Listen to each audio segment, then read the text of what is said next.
Lena Ellwood. The name struck the renewal cord harder than a blade. For one suspended second, Mara heard nothing, not the crackle of the hearths, not the whisper of silk among Whitehaven's nobles. She heard only the sharp breath her younger sister dragged into her lungs. Lena's fingers closed around Mara's wrist. "No," she whispered. At 19, Lena still looked too young when fear found her. Her face had gone white beneath her pale gold hair. Across the hall, more than 100 witnesses turned toward her, as if she had ceased being a person and become a clause in a treaty. Chancellor Victor Harrow lowered the presentation writ. "Lena Ellwood of House Ellwood," he repeated. "By authority of the Mooncrest Accord, you are presented to His Majesty, Alpha King Alaric Veyne, for the renewal binding between Whitehaven and the Northern Crown." The great doors opened. 6 wolves entered first, dressed in black leather, winter steel, and dark fur. Human guards along the walls shifted as if an army had crossed the threshold. The man walking between them carried no visible weapon. Alpha King Alaric Veyne did not snarl or threaten. He simply looked at the room, and grown men stopped moving. Dark hair brushed his collar. A pale scar cut from his left temple toward his cheekbone. His amber eyes moved from Harrow to the Ellwood sisters. Lena trembled. Harrow smiled. "Your Majesty, Whitehaven honors the accord." Alaric gave him no smile. "Present her." 2 attendants stepped toward Lena. Mara moved before she could think. She planted herself between them and her sister. "Take me instead." The words cracked through the hall. Harrow stared at her. "You were not called." "I heard the name." "Then you heard correctly." Mara lifted her chin. Article 4. Kin. Surety. A ripple of shock moved through the witnesses. Harrow's expression tightened. "The clause exists," Mara continued. "An adult blood sister may stand in place of a presented bride." "May stand in surety," Harrow corrected. "Do not confuse that with being chosen." A few quiet laughs sounded behind Mara. Heat climbed her throat. She refused to turn. Lena caught the back of her dress. "Mara, don't." Harrow descended 1 step from the dais. "If you invoke kinsurety, you do so under its full terms." "I know." "Then let every witness hear them." He opened a second document. "A surety relinquishes natal inheritance protection, diplomatic protection from her birth house, and the right of that house to demand her return should the binding fail." Murmurs spread through the hall. "And until the legitimacy of the binding is resolved, she relinquishes use of her family title." Lena shook her head. "Mara, please." Mara kept her eyes on Harrow. "Continue. Once you sign, you no longer stand before this court as Lady Mara Ellwood. You stand only as surety under the accord." The words struck deeper than she expected. Her father had spent his life preserving the Ellwood name. Mara had spent 4 years protecting what remained of it. "Bring the register," Harrow ordered. A clerk hurried forward with a black ledger. Harrow looked at Mara's right hand. "And the signet." Mara froze. The silver ring had belonged to her father. A small ash tree was carved into its dark blue stone, its edges worn smooth by his thumb. Lena whispered, "No." Mara slid the ring from her finger. For the first time, her hand shook.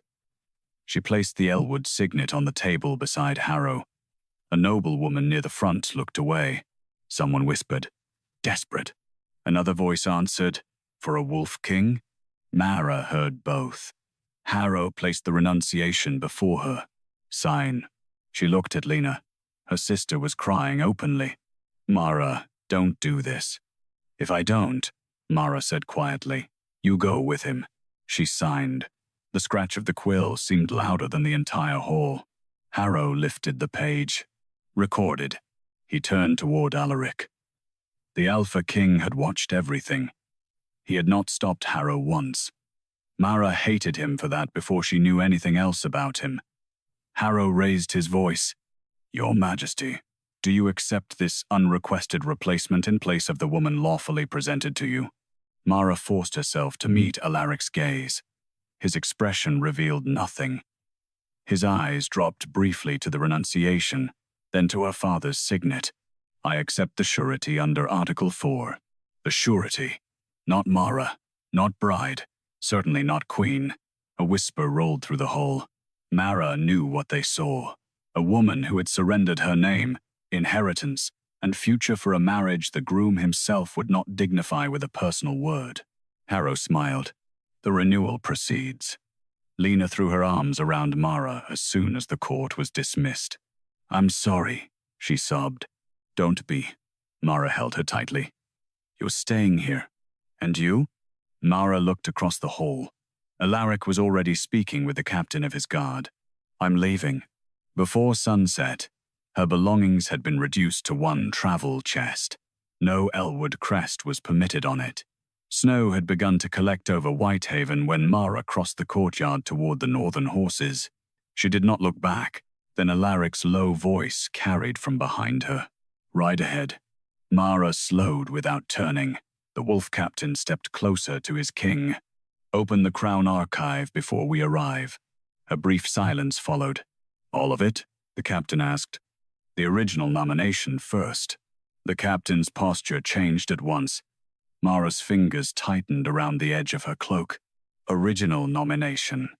Why would the Alpha King order a sealed royal archive opened before bringing his surety bride home? She turned just enough to see Alaric across the falling snow. He was already watching Harrow's men close the doors of the renewal court, his face unreadable. Whatever he suspected, he had carried that suspicion out of the hall with him. And now he wanted proof. Snow swallowed Whitehaven before the northern road had carried them 5 miles beyond its walls. Mara rode beneath a grey sky with her empty ring finger curled inside her glove. She had refused the enclosed carriage Alaric's men prepared for her. If she was being taken north as a legal guarantee, she would at least meet the road awake. The Alpha King rode several lengths ahead on a black stallion. He had not spoken to her since the courtyard. By midday, anger outweighed caution. Was it entertaining? Alaric looked back. Mara urged her horse alongside his. Watching Harrow strip everything from me while half the court whispered that I was desperate enough to beg for a marriage no one offered me. His expression did not change. No, you could have fooled me. If I had challenged Harrow in that hole, Whitehaven could have invoked defensive muster before sunset. That explains the hall. She waited. Alaric said nothing. It does not explain the silence afterward. His amber eyes settled on her. No, it doesn't. The answer infuriated her more than an excuse would have.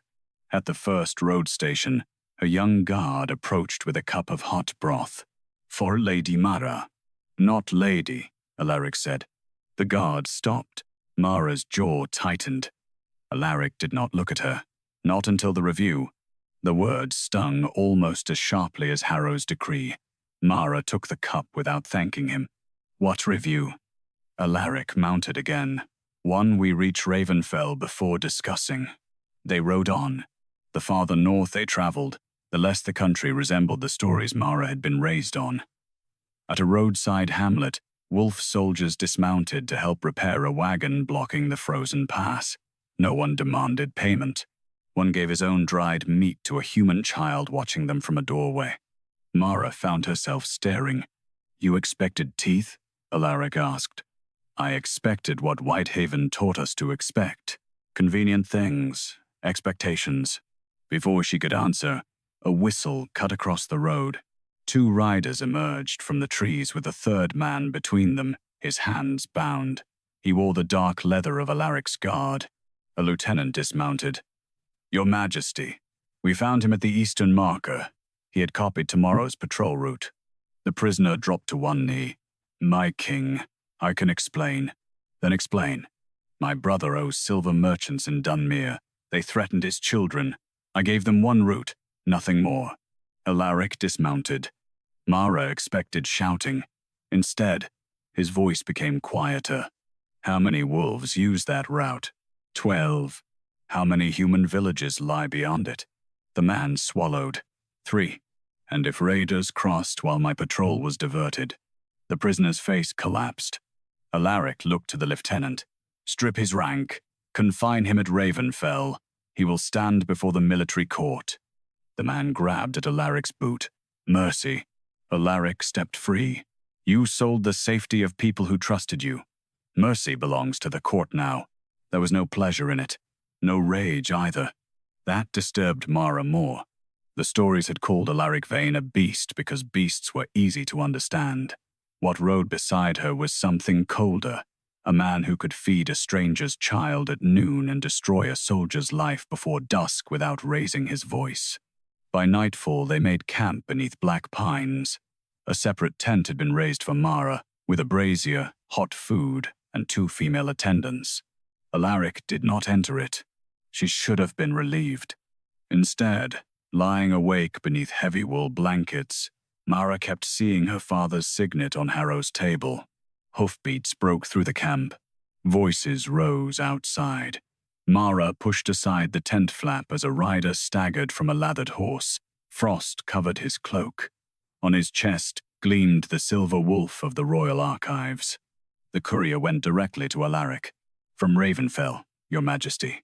He handed him a sealed strip of parchment. Alaric broke it. Something shifted behind his eyes. Mara stepped closer. What is it? He folded the message. Nothing you need tonight. Her anger returned instantly. You seem very fond of deciding what I need. Alaric held the parchment over the brazier. The corner caught. Mara saw only a few words before the flame curled through them. Original nomination verified. Then, beneath it, Mara Ellwood. Her breath stopped. She crossed the space between them and caught his wrist before the paper could fall completely into the fire. Why is my name on that? Every nearby conversation died. Alaric looked down at her hand around his wrist, then back at her face. He did not pull away. Because there are things I cannot tell you until the binding is complete. Mara released him as if burned. Cannot? His jaw tightened. Or won't. A beat passed. Both. The remaining parchment blackened between his fingers. Mara stared at the ashes. Perhaps she had not stepped into someone else's marriage at all. Perhaps she had been standing inside it from the beginning. Ravenfell rose from the mountains just after noon, a fortress of black stone built into a ridge above the frozen valley. Mara had imagined something savage from Whitehaven's stories, bones over the gates, cages, wolves prowling the walls. Instead, she found watchtowers, banners bearing a silver crescent, and rows of soldiers moving with disciplined precision. None of it eased the pressure behind her ribs. The words she had seen burn the night before had followed her through every mile.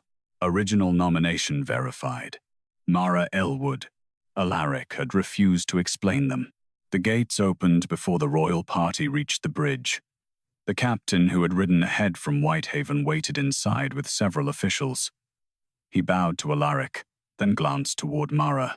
A herald stepped forward. Ravenfell receives His Majesty, Alpha King Alaric Veyne, and the surety bride presented under Article 4. The title struck like a slap. Nearby wolves looked openly at her. Some seemed curious, others exchanged quiet remarks. One older noble studied her bare right hand before turning away. Mara dismounted without assistance. She had already surrendered enough dignity in one court.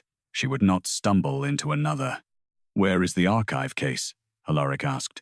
With Keeper Thorn, Your Majesty. Bring it to my chambers after the binding. Mara turned on him. After? His chasm at Hers. You saw my name. I saw enough. Then show me the rest. After the binding. Her anger sharpened. You said that last night. And I meant it. Before Mara could answer, a thin, gray-haired woman in dark blue robes approached. Keys hung from a silver chain at her waist. Keeper Thorn, Alaric said. Explain the order of procedure. The woman looked between them, apparently deciding how little could be said without creating another argument. Before renewal binding is completed, the human presentation writ carries legal presumption. Neither sovereign may open a formal seal dispute during that period. Mara frowned. Even if the writ is false? Especially then. The accord was written to prevent either side from delaying renewal with endless objections. And if the Alpha King challenged it? Before binding? Thorn's expression tightened. It would constitute sovereign challenge. Under Article 7, Whitehaven could treat that challenge as public repudiation and invoke defensive muster. Frostgate. Troops. War. Mara looked at Alaric. So we marry first. Then the dispute can be opened, Thorn said. And only then do I get the truth. Alaric answered this time. Yes. Mara hated how calm he sounded. The binding took place before sunset in Ravenfell's Moon Hall. No musicians played. No priest asked whether Mara loved the man waiting for her beneath the silver arch. The ceremony existed for law, not romance. Witnesses formed a half-circle around them. Alaric wore black, without armor or crown. Mara had been given a dark crimson gown, plain except for silver embroidery at the sleeves. Keeper Thorn placed a shallow moonstone bowl between them. Blood recognizes blood. Crown recognizes bond. Let no border claim what peace has joined. Alaric offered his hand. Mara stared at it. He did not reach for her. That choice, small as it was, unsettled her after everything else had been decided without one. She placed her palm in his. His hand closed around hers, warm and firm. Thorn marked each of their palms with a ritual steel needle, shallow enough to draw only a bright line of blood. Their hands were pressed together over the moonstone. Do you enter the binding under the accord? Thorn asked. Mara knew what the honest answer would have been. I enter because my sister would have been taken if I did not. But Lena was safe. Whitehaven had not mobilized. Whatever Alaric was hiding sat somewhere behind locked doors waiting for this moment to end. I enter. Alaric's gaze never left hers. Ibin. The moonstone flashed once beneath their joined hands. Thorn stepped back. The renewal is sealed. The peace stands. A breath seemed to leave the entire chamber. Mara withdrew her hand first. There were no cheers. She was grateful for that. Less than 10 minutes later, she followed Alaric through a private corridor into his chambers. The captain from Whitehaven was waiting beside a heavy iron-bound case. One seal bore the wolf crown. The other was unbroken. Alaric dismissed everyone. The door closed. Mara stayed standing. If you tell me to wait again, I will throw that box through your window. For the first time, something almost like amusement touched his face. It vanished quickly. No more waiting. He set the archive case on the table and broke the royal seal. Inside lay a single document wrapped in black cloth. Alaric removed it carefully and placed it before her. Now I can tell you the truth. Mara unfolded the parchment. She recognized the royal signature immediately. Then she saw the line beneath it. Bride nominated by the Northern Crown. Mara Ellwood. Mara read the line twice. The letters did not change. Mara Ellwood. Her own name sat beneath the wolf crown seal in dark ink. The signature at the bottom belonged to Alaric Veyne. The date was nearly 2 months before Harrow called Lena forward in the renewal court. Mara lifted her eyes. You signed this? Yes. You asked for me? Yes. The quiet certainty in his voice made anger move through her faster than shock. Then Lena was never supposed to be standing in that hall. No. Mara flattened the parchment against the table. And you let Harrow present her anyway. Alaric's expression hardened. I let him finish the presentation. That is a careful choice of words. It is an accurate one. Then be accurate now. She stepped away from the table. Why didn't you stop him? Alaric was silent for a moment, as if deciding how much detail she could endure before rage replaced reason completely. Before the binding, Whitehaven's presentation writ carries legal presumption. It does not matter what I know privately or what is written in my archive. Until the renewal is sealed, the court is required to treat the presented name as valid, even when it is forged. Yes. And if you had shown them this? I could not. You could have opened the case. Not before the binding. Why? Because the moment I challenged Harrow's writ as Alpha King, it would have become a sovereign challenge. She remembered Keeper Thorn's explanation, but hearing it from him made the trap clearer. Alaric continued. Under Article 7, Sovereign challenge before renewal is treated as public repudiation. Whitehaven would have gained the right to invoke defensive muster immediately. Frostgate. Yes. How quickly? Hours. Harrow had officers in the western barracks before we entered the court. I saw their colors from the road. Mara's anger faltered, but only for a breath. He was waiting for you to reject Lena. I believe so. And if you had said I was the woman you chose, the same result. If you had demanded a tribunal, the same result. Formal seal dispute has no standing until after the binding. That is why the archive could be verified, but not used publicly against the presentation writ yet. Mara looked again at her name. Harrow had built a trap in which truth itself could have started a war. She understood that. She hated that she understood it. Fine, she said. Alaric's brow shifted slightly. Fine? You could not tell the court. No. You could not challenge Harrow. No. You could not reveal this document before the binding. No. Mara looked directly at him. What about after we left the hall? Alaric said nothing. The silence answered before he did. Mara laughed once, without humor. There it is. Mara, you had hours. I did. You watched me leave my father's signet on Harrow's table. You watched me sign away my name. Then you put me on a horse and let me ride north, believing I had ruined my life for a man who had never wanted me. His jaw tightened. I did not know how far the forgery reached. So you trusted no one, correct? Including me. A poser. Yes. The word landed harder than she expected. Alaric moved toward the table but did not come closer to her. Someone learned the identity of my nomination before the writ reached Whitehaven. Someone altered it without disturbing the seals enough to trigger review. Until I knew whether that person had access to my court, yours, or both, I would not risk revealing what I knew. You keep describing what protected your kingdom, because that is what I was protecting. And I was what? Mara asked. An acceptable cost? Something changed in his face. No, that is not what it felt like. I know. No, you know now because I am saying it to you. In that hall, you knew exactly what Harrow was taking from me, and you still chose silence. I chose the treaty. And afterward, his Chaza held hers. I chose control. At least he did not insult her with a prettier answer. Mara looked down at the parchment again. One thing still makes no sense. What? If Lena was never your nomination, why was my name on this document in the first place? Alaric did not answer immediately. Firelight moved across the scar on his cheek. Mara's patience snapped. Tell me. He stepped closer, stopping well beyond touching distance. Because I chose you first. Her breath caught despite herself. Before Lena.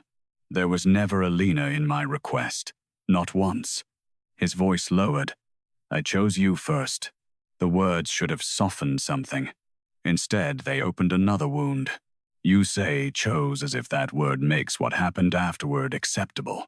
It does not. Good. He absorbed the sharpness without flinching. Mara touched the edge of the crown original. Then why me? Alaric's eyes stayed on hers. Because the first time I saw you, I was not wearing a crown. She frowned. I would remember meeting you. You did not meet me. A strange unease moved through her. Alaric continued. 7 months ago, near the western edge of Ellwood land, you found something caught in an illegal silver trap. Mara went still. Snow, blood, black fur tangled in silver-lined steel teeth. A massive wolf watching her while she knelt close enough for it to tear out her throat. She had cut the trap open anyway. Alaric's amber eyes seemed suddenly, impossibly familiar. The black wolf, she whispered. His answer came quietly. Was me. For several seconds, Mara could only stare at him. The memory sharpened with brutal clarity. The wolf had been enormous, black as wet coal, one hind leg trapped between silver-lined jaws. Blood had frozen in its fur. She had expected panic, thrashing, teeth. Instead, The animal had watched her with an intelligence that unnerved her more than rage would have. "You knew it was me?" she asked. "Not then. You let me get close enough to cut you free. I was losing blood. My choices were limited." "That is not an answer." A faint line appeared between his brows. "No, I did not know whether you would save me or call hunters. And if I had called them, I would have remembered you differently." Mara almost laughed, but the weight of everything between them made the sound die before it formed. She remembered kneeling in the snow with a wood axe wedged beneath the trap spring. The wolf had snapped once when the metal shifted, not at her, but from pain. She had nearly run. Instead, she had stayed until the steel jaws loosened enough for him to pull free. "I thought you would kill me afterward. I considered biting you." Her eyes widened. Alaric's mouth moved, barely. "You poured brandy over my wound. You were bleeding. It was terrible brandy. That was my father's. Then I withdraw the insult." For the first time since Whitehaven, something warm threatened the edges of her anger. Mara pushed it aside. One act in the snow does not explain a royal nomination. "No." Alaric crossed to the archive table and opened a smaller ledger. "After I returned to Ravenfell, I asked who owned the land bordering the trapline. Your name appeared in the estate records. You investigated me. I investigated the woman who freed a wolf she had every reason to fear." He turned the ledger toward her. Notes filled the margins beside tax rolls and border accounts. Mara recognized some of the figures.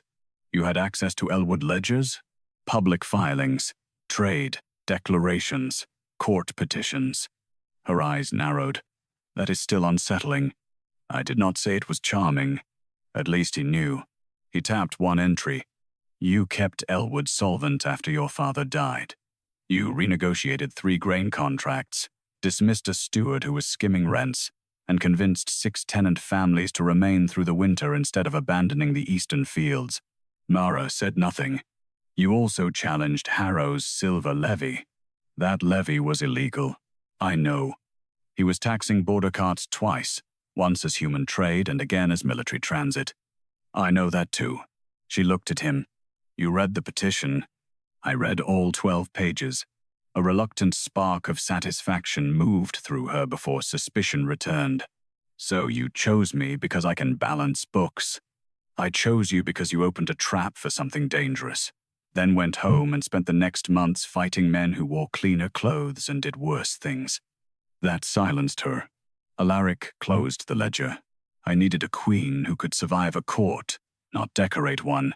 The word queen struck differently now. Mara looked away before he could read too much in her face. "Then perhaps we should find out who decided you would receive my sister instead." The formal seal dispute began that afternoon in Ravenfell's archive chamber.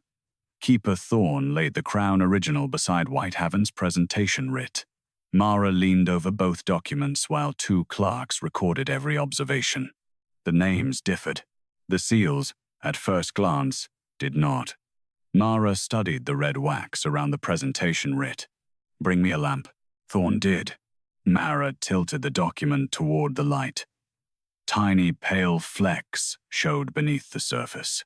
This wax was cut. One clerk frowned. "Cut?" "Mixed. Whitehaven uses pure red beeswax for treaty seals. This has chalk or ash in it." Thorne examined it. "Why does that matter?" "Because someone needed the seal to cool faster after reheating it." Alaric's expression sharpened. Mara continued. "They opened the writ, changed the name, softened the seal, then reset it. The room became very still. Keeper Thorne ordered the transport registers brought forward. For the next 2 hours, Mara followed wax purchases, courier stops, and military supply entries. Most were ordinary. Then one figure caught her attention. Here, a shipment of refined silver had been divided across 7 smaller invoices. Thorne said, "That avoids automatic audit." "Exactly." Alaric leaned beside Mara. "Destination?" She traced the entries. "Frostgate first, then north." "How far north?" Mara turned another page. The final receiving mark bore a Northern War Council authorization code. Raven fell. Her skin went cold. That cannot be right. Alaric took the ledger. He checked the code himself. Mara watched the change in his face. Who can authorize this? Too many people, he said. Council officers, senior clerks, quartermasters, anyone with access to the rotating war cipher. So there was no single name. No easy traitor. Only a door that had been opened from inside. Mara looked at the amount again. Someone is moving enough silver into wolf territory to arm men against you. Alaric's voice went flat. Not just against me. He closed the ledger. Against every wolf under my crown. Mara met his eyes. Then Harrow is not working alone. No. Alaric looked toward the locked archive doors. Someone close enough to touch my war records is helping him. The discovery of the silver changed the way Ravenfell breathed. By morning, guards stood outside the archive chamber. Supply clerks were questioned in pairs, and every military ledger moving through the keep required 2 signatures. Alaric gave no public reason. Mara understood why. If someone inside his court was helping Harrow, announcing the investigation would teach the traitor to hide better. For 3 days, she and Alaric worked side by side. The arrangement should have been unbearable. Instead, it became dangerous in a different way. Mara learned that Alaric never skimmed a report. He read every casualty figure, every missing crate, every complaint from border villages. He remembered soldiers injured months earlier and knew which roads flooded first when the mountain thaw began. He did not speak often in council, but when he did, the room changed around him. Alaric, in turn, stopped pretending her questions were inconvenient. When Mara noticed that several silver invoices used identical weights despite coming from different merchants, he ordered the manifests compared. When she pointed out that one transport route made no commercial sense unless the wagons were avoiding official checkpoints, he sent riders to inspect it. They found abandoned wheel tracks leading toward an old hunting road. Someone planned this carefully, Mara said, studying the map across the war table. Carefully enough to believe no one would look at grain tariffs and silver invoices together. She glanced at him. Most kings probably don't. Most kings did not marry you. The words were quiet. Her eyes met his. For one suspended moment, neither moved. Then a guard entered with news from the Western Patrol, and the moment vanished. That afternoon, Alaric insisted on inspecting the abandoned route himself. Mara insisted on going. No, he said. You brought me into the investigation. I brought you into the archive. And the numbers led here. The road is exposed. So is your logic. His stare hardened. Mara folded her arms. If the person moving silver realizes we found the route, the evidence disappears. I know what I'm looking for. You are not trained for an ambush. Then perhaps your soldiers should prevent one. A muscle moved in his jaw. 2 hours later, Mara was riding beside him. The attack came before sunset. The first bolt struck a tree beside her head. Down. Alaric hit her from the saddle before she understood what was happening. They crashed into the snow as 3 more bolts hissed through the air. Wolves spread through the trees, shouting positions. Mara tried to rise. Alaric shoved her behind a fallen trunk. Stay. A metallic impact cut through the noise. Alaric staggered. Then Mara saw the bolt buried beneath his ribs. Silver. His face went gray. Alaric. He snapped the shaft, but his hand shook. The unnatural heat of his skin was already fading. The attackers retreated as quickly as they had appeared. Alaric's guards pursued them, leaving 2 soldiers with Mara and their king. Do not pull it here, Alaric said through clenched teeth. You're bleeding. I noticed. By the time they reached an abandoned watch lodge, he could barely stand. Mara helped him onto a wooden table while one guard barred the door. The other rode for the royal healer. The silver has to come out. Mara, I opened 1 trap for you. I can manage 1 piece of metal. His eyes found hers. Arrogant. Learned from a king. She cut the fabric around the wound. The bolt head was silver-coated steel, lodged shallowly but already darkening the flesh around it. Alaric trembled as she gripped the broken shaft with cloth. Ready? No. She pulled anyway. His hand locked around the table hard enough to crack the wood. Then the metal came free. Alaric sucked in a ragged breath. Mara pressed clean linen to the wound while color slowly returned to his face. "You saved me twice," he murmured. "Do not make a habit of it." His hand closed over hers where it rested against his side. Neither moved away. The silence felt different. Not hostile. Not safe either. Mara became too aware of his breathing, his thumb against her wrist, and how vulnerable he looked without the armor of command. "I did mean what I said," Alaric murmured. "What?" "When I told you I chose you." Something in her chest tightened. Then the door opened. The royal healer arrived with 2 guards and a leather case. Mara stepped back. A folded packet slipped from beneath Alaric's discarded coat and landed near her boot. She bent to retrieve it. The top page carried a date, 3 weeks before the renewal court. Mara's eyes caught a line before Alaric saw what she held. Possible internal compromise. Recommend controlled exposure of nominee to council access points. She read another line. Observe response to Mara Ellwood's presence in restricted political sessions. The warmth between them disappeared. Alaric sat up despite the healer's protest.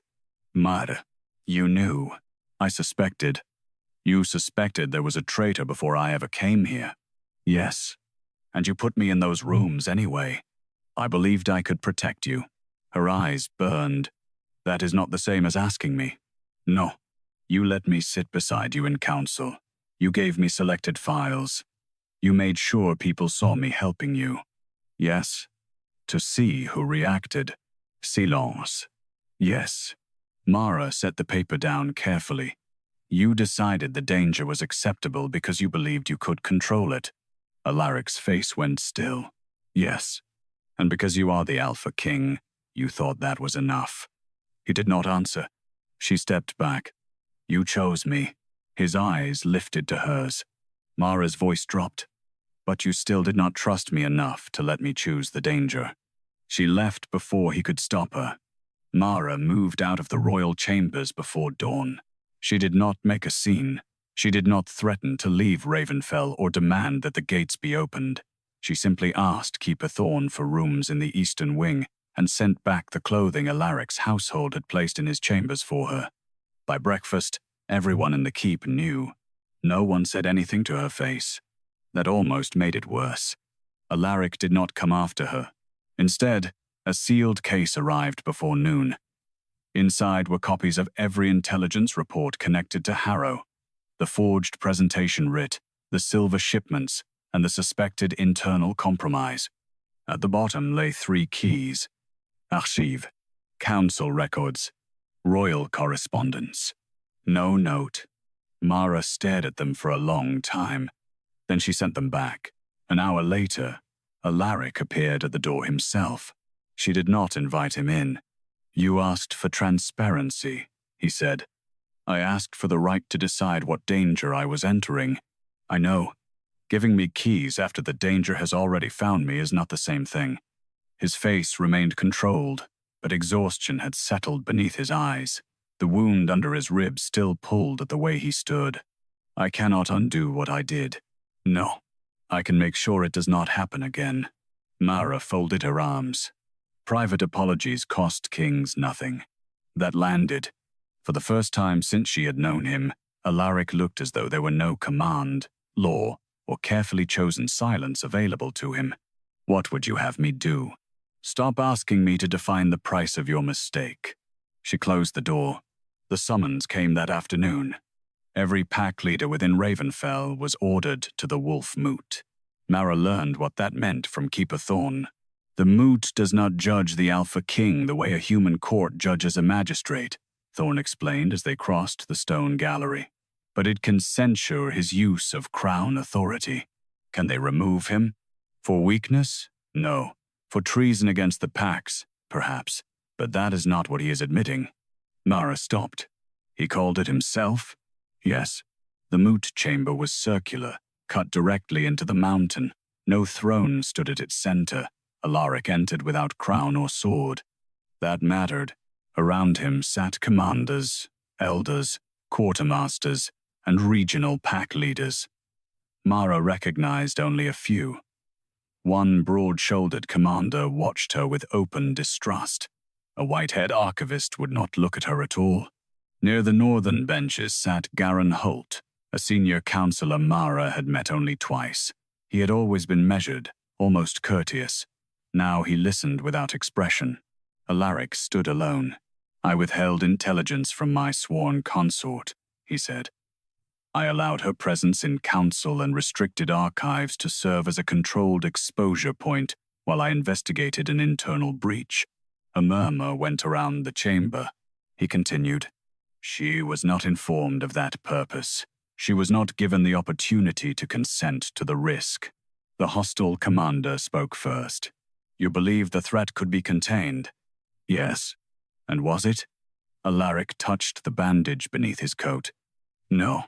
Silence followed. Mara felt every eye turn toward her. Alaric did not. "I made a judgment as king," he said. "I made it without granting the person most exposed by that judgment the truth required to choose for herself. No defense. No mention that he had saved the treaty. No attempt to make the silver ambush excuse him." Garin rose. His tone was calm. "Your Majesty, no one here questions your intention to protect the crown, but intent is not the issue before us." Mara looked at him more closely. Alaric nodded once. "Agreed. The issue is whether emergency authority became personal discretion." A few elders murmured approval. Garin continued, "If the moot accepts your admission, then it must also accept that consequence cannot be symbolic." Alaric's gaze sharpened. "It will not be." He placed both hands on the stone table. "For one lunar cycle, I surrender war voice." The chamber erupted. Mara did not understand at first. Then Thorn whispered beside her, "He cannot unilaterally mobilize the army. He cannot override the War Council. He cannot issue emergency execution orders." Mara stared at Alaric. A king voluntarily cutting away his own power. The hostile commander stood. "With Harrow moving silver?" "Yes." "With an internal traitor still unidentified?" "Yes." "That is madness." "No," Alaric said. "It is consequence." The vote took less than 20 minutes. The moot accepted. War voice was suspended. Mara had expected relief. Instead, unease crawled through her. The investigation had just become harder. She was proven right almost immediately. Garin rose again once the formal censure ended. One further matter. Alaric looked at him. If classified intelligence was mishandled around a human consort while Whitehaven may be preparing military action, access protocols must be reviewed. Mara's stomach tightened. Garin's tone remained respectful. "I move that, lady," he corrected himself smoothly, "that Mara Ellwood be restricted from active military archives until the internal breach is resolved." The hostile commander seconded it. Alaric's expression darkened. She identified the Silver Network. "And no one disputes her usefulness," Garin said.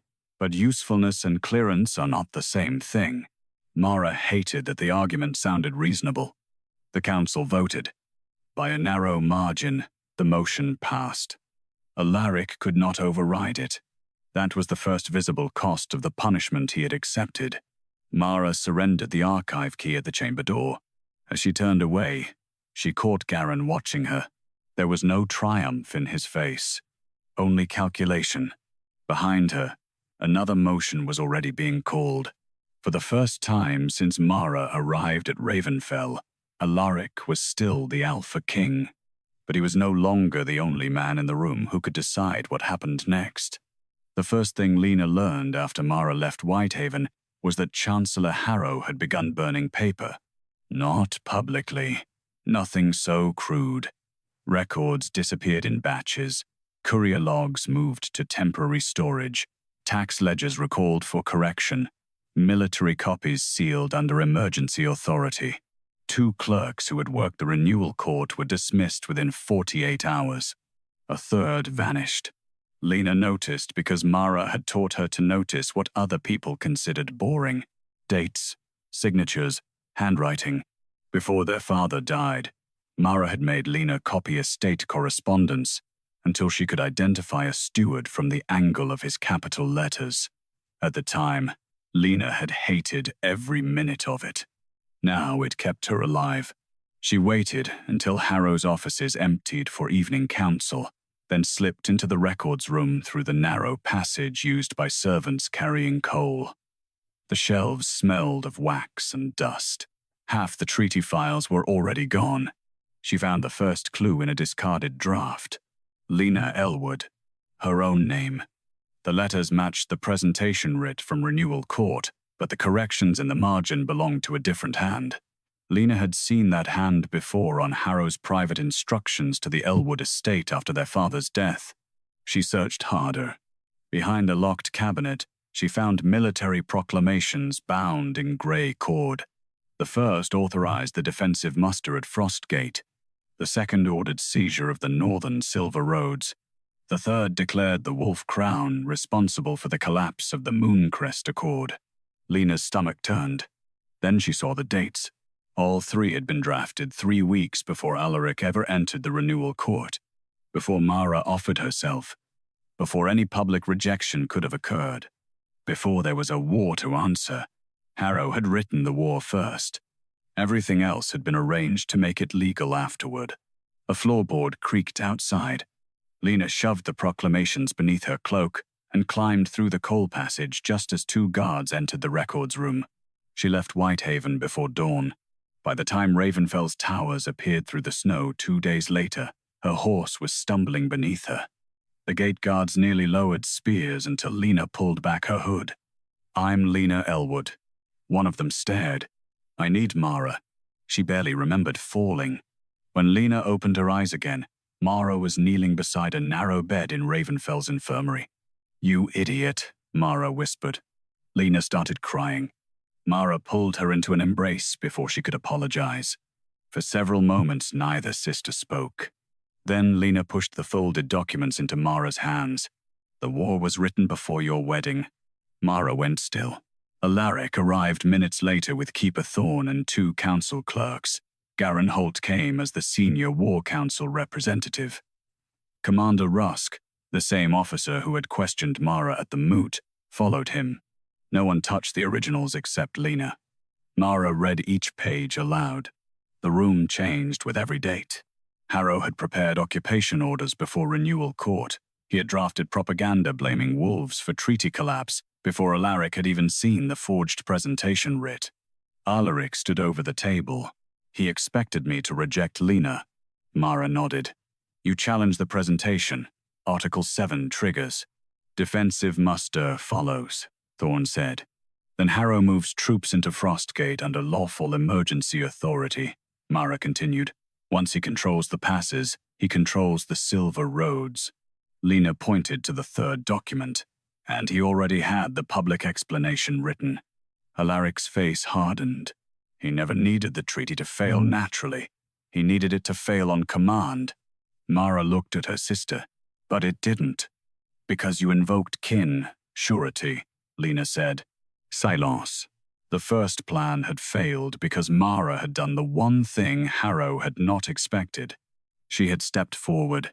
"So he changed plans," Alaric said. Mara thought of the silver shipments entering Wolf territory. From manufactured rejection to assassination.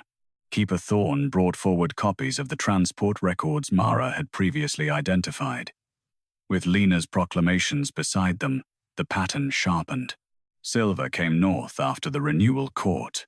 Guard schedules had been accessed from within Ravenfell. Several authorization codes belonged to different offices. One pointed toward the quartermaster. Another originated from Commander Rusk's military registry.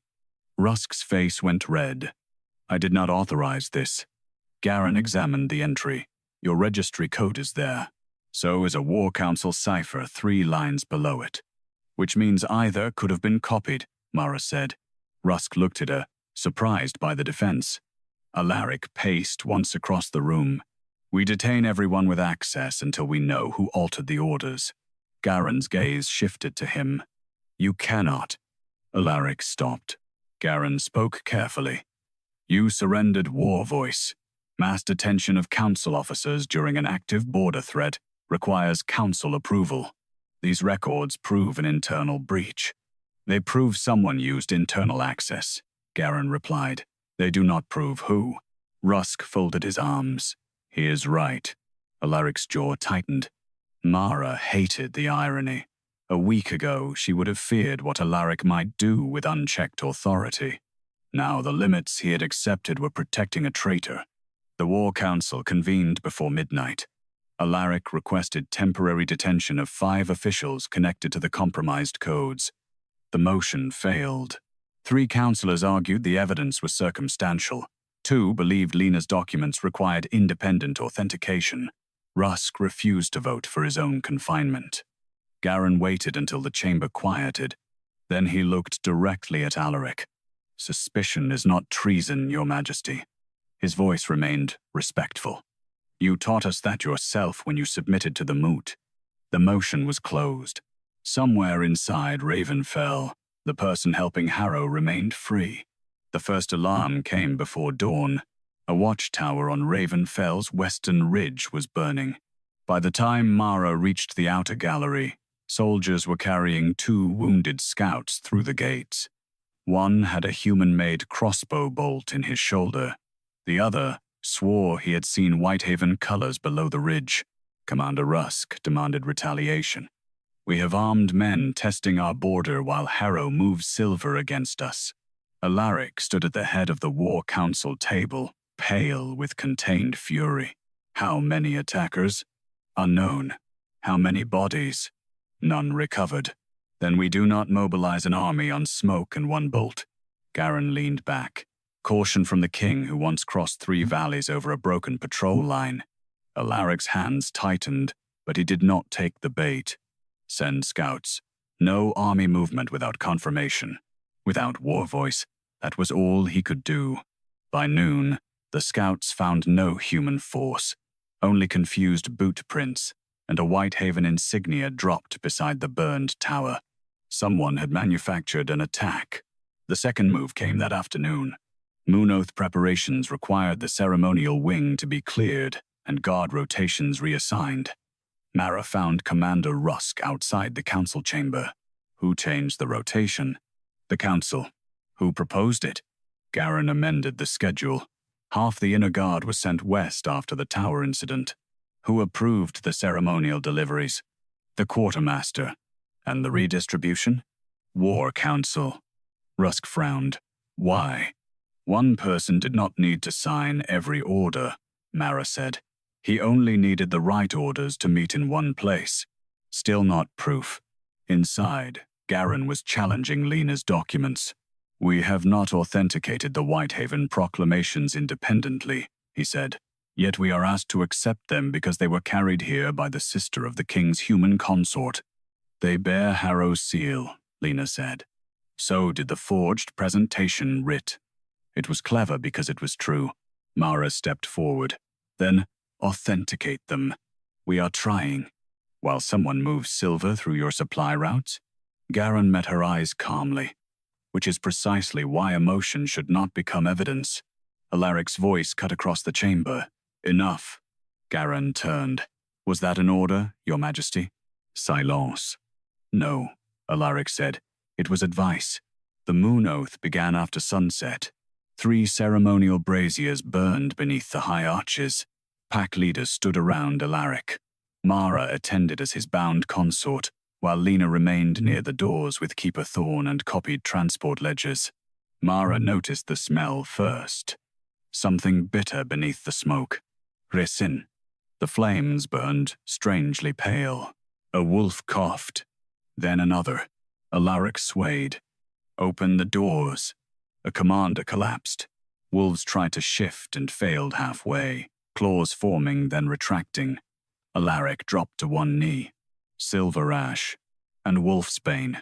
Mara ran toward the nearest brazier. A replacement guard seized her arm. Step away. Let go. By council order, all human nationals are to be secured during an attack. The outer bells began ringing. Enemy at the gate. Garen's voice rose over the chaos. Whitehaven has attacked Ravenfell. Too fast. Alaric tried to stand. His legs failed. Garen moved into the center of the hall. The Alpha King is incapacitated. Under wartime succession code, I invoke temporary command custodianship as senior standing war counselor. Several officers, half poisoned, bowed automatically. 2 lieutenants began relaying Garen's orders. For several terrible seconds, the law worked exactly as he intended. Garen pointed toward Mara. Take the human consort into custody until we know how Whitehaven breached our walls. If she disappeared now, Garen became the lawful voice of a frightened army, harrow the enemy outside, and every piece of the conspiracy would drown in war. Mara looked at the brazier again. Stamped into the iron collar beneath its rim was a tiny transport mark, a split crescent over 3 vertical lines. She had seen it before, on a silver manifest. Thorn, Shipment 7. Keeper Thorn tore through the copied pages while Lena held them open. There. The shipment listed ceremonial heating vessels as cargo. Its final reassignment had been approved through a War Council amendment. Thorn read the authorization. Garen halt. The room changed. Garen's expression tightened. One reassignment proves nothing. No, Mara said. Not alone. She pointed to the brazier. But this is the vessel from that shipment. Rusk forced himself upright. And you moved my guards west. By council vote, you proposed the amendment. Because the tower was attacked. There was no army at the tower, Mara said. Lena laid Harrow's proclamations on the nearest table, and these orders prove he needed everyone to believe there was. Outside, steel rang against steel. Harrow's mercenaries had reached the outer wall exactly when Garen needed proof of a human assault. Mara looked at Rusk. Who could redirect ceremonial cargo, alter the inner rotation, and assume custodianship if Alaric fell? Rusk's face hardened. Garen. Mara tore free of the guard not to fight, but to seize a water vessel. She emptied it over the brazier. Steam exploded upward. Opened the high vents. The smoke is carrying silver. Lena and Thorn ran for the wall cranks. Garen snapped. Detain them. Rusk drew his sword. No, I hold custodianship. You held it while we believed this was an external attack. Rusk pointed toward the stamped brazier. Now I believe you arranged one. Another commander stepped beside him. Then another. Garen struck Rusk first, cutting his shoulder before lunging toward Alaric. Alaric caught his wrist. Weak, shaking, unable to shift, but not helpless. They crashed against the stone dais. Garen drove him backward before Rusk intervened. Cold mountain air tore through the chamber as Mara and Lena forced the vents open. Wolves began rising.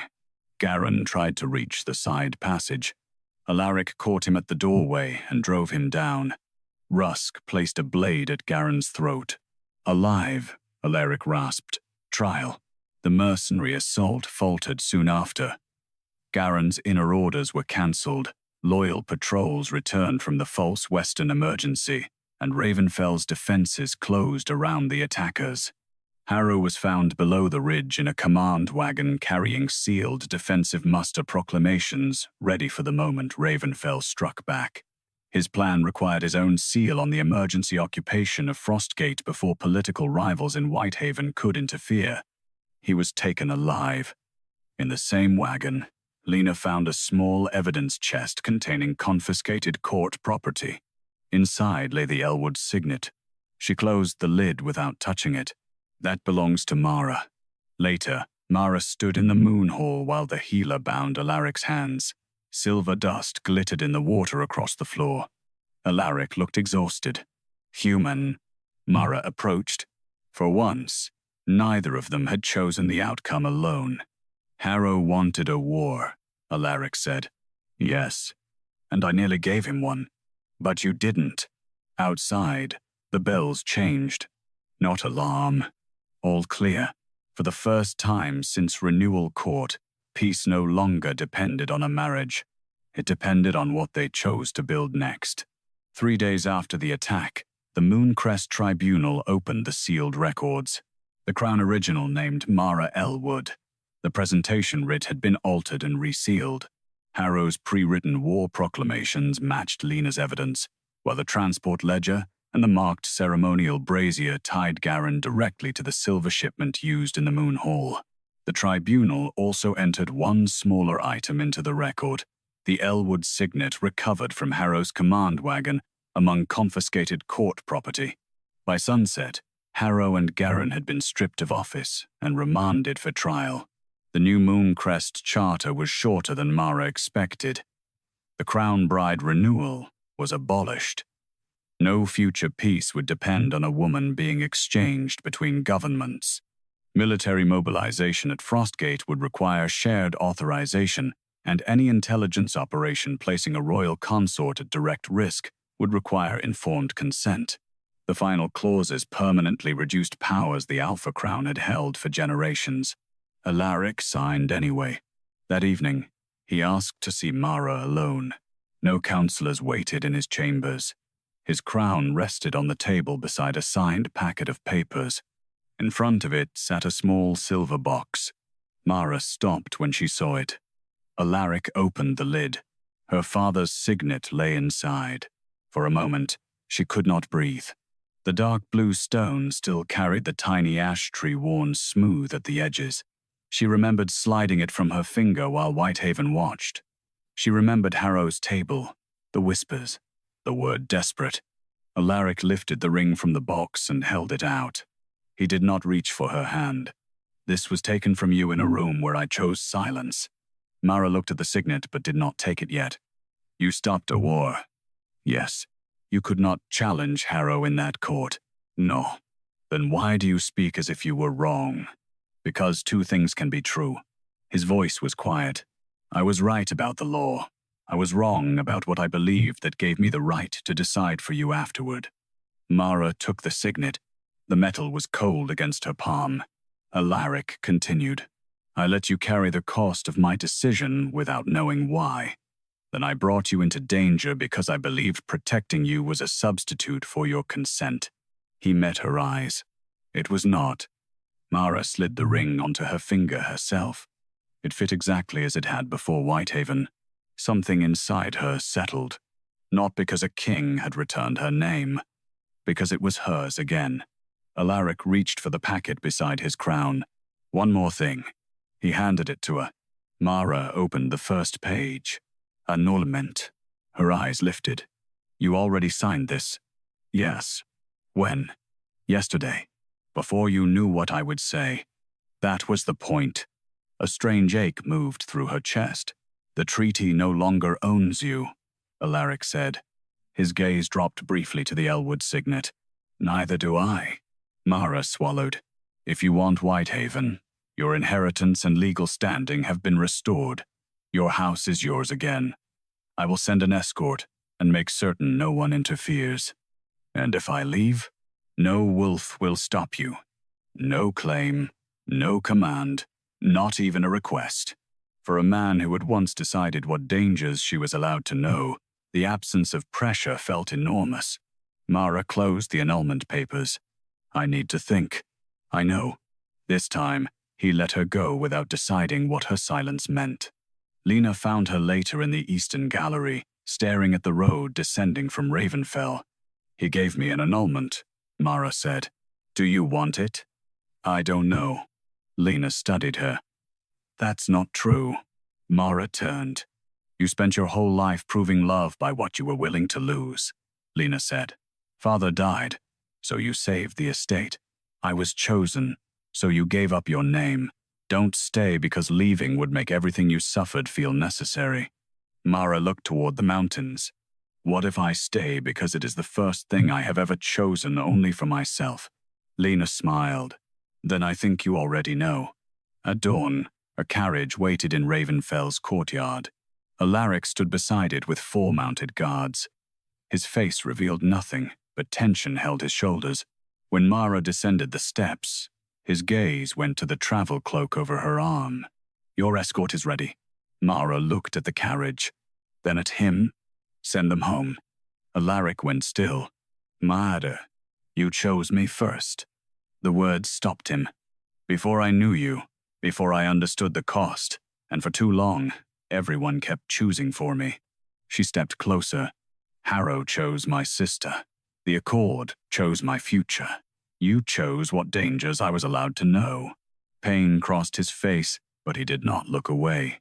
Mara lifted her hand between them. The Ellwood signet caught the morning light. "This time, I choose." Alaric did not move.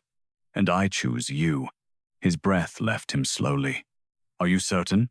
The question mattered more than any vow they had spoken under the Mooncrest Accord. Yes. Only then did he touch her. His hand came to her cheek carefully, giving her every chance to step away. She did not. Mara kissed him first.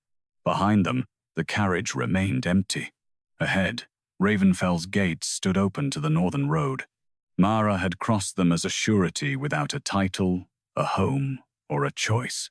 Now she stood beside an Alpha King wearing her own name on her hand. Not because a treaty demanded it, not because a king had chosen her, because she was free to choose him.